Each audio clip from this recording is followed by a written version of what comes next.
ಇನ್ನು ಖಾತೆ ಹಂಚಿಕೆಯಲ್ಲಿ ಗೊಂದಲ ಅನ್ನೋದು ಬಗೆಹರಿತಾ ಇಲ್ಲ. ಇನ್ನೂ ಕೂಡ ಲೋಕಭವನದ ಅಲ್ಲೇ ಇದೆ ಖಾತೆ ಹಂಚಿಕೆಯ ಒಂದು ಪಟ್ಟಿ. ಪ್ರಬಲ ಖಾತೆಗಾಗಿ ಹಿರಿಯ ಸಚಿವರು ಪಟ್ಟಿ ಹಿಡಿದು ಕೂತಿದ್ದಾರೆ. ಈ ಮಧ್ಯೆ ಇವತ್ತೇ ಖಾತೆ ಹಂಚಿಕೆ ಅಂತ ಕೆಲವು ಸಚಿವರು ಹೇಳ್ತಾ ಇದ್ದಾರೆ. ನಾಳೆಯಿಂದ ವಿಧಾನಮಂಡಲ ಅಧಿವೇಶನ ಬೇರೆ ಶುರುವಾಗ್ತಾ ಇದೆ. ಇವತ್ತು ಸಂಜೆ 4 ಗಂಟೆಗೆ ಸಚಿವರ ಸಭೆಯನ್ನ ಸಿಎಂ ಡಿ ಕೆ ಶಿವಕುಮಾರ್ ಅವರು ಕರೆದಿದ್ದಾರೆ.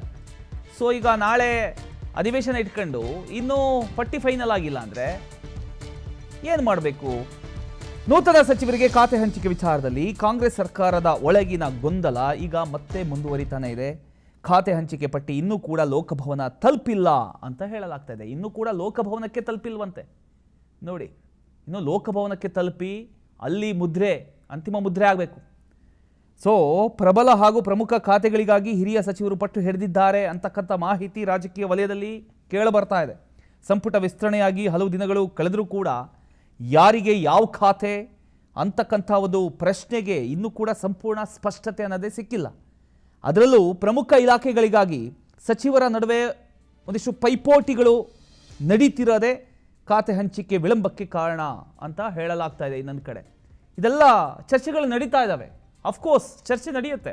ಒಂದು ದಿನ ಡಿಲೇ ಆದರೂ ಯಾತಕ್ಕೋಸ್ಕರ ಡಿಲೇ ಆಯಿತು ಅನ್ನುವಂಥ ಪ್ರಶ್ನೆ ಹುಟ್ಕೊಳ್ಳುತ್ತೆ. ಆದರೆ ಇದೇ ವೇಳೆ ಕೆಲ ಸಚಿವರು ಮಾತ್ರ ಇವತ್ತೇ ಖಾತೆ ಹಂಚಿಕೆ ಆಗತ್ತೆ ಅಂತಕ್ಕಂಥ ವಿಶ್ವಾಸವನ್ನು ವ್ಯಕ್ತಪಡಿಸ್ತಾ ಇದ್ದಾರೆ. ಹೀಗಾಗಿ ಒಂದು ಕಡೆ ಪಟ್ಟಿ ಇನ್ನೂ ಕೂಡ ಅಂತಿಮ ಆಗಿಲ್ಲ ಅಂತಕ್ಕಂಥ ಮಾಹಿತಿ, ಇನ್ನೊಂದು ಕಡೆ ಇವತ್ತೇ ಖಾತೆ ಹಂಚಿಕೆ ಆಗತ್ತೆ ಅಂತಕ್ಕಂಥ ಸಚಿವರ ಹೇಳಿಕೆ. ಇದರಿಂದ ಗೊಂದಲ ಮತ್ತಷ್ಟು ಹೆಚ್ಚಾಗ್ತಾ ಇದೆ. ಇದರ ನಡುವೆ ನಾಳೆಯಿಂದ ವಿಧಾನಮಂಡಲ ಅಧಿವೇಶನ ಬೇರೆ ಶುರುವಾಗ್ತಾ ಇದೆ.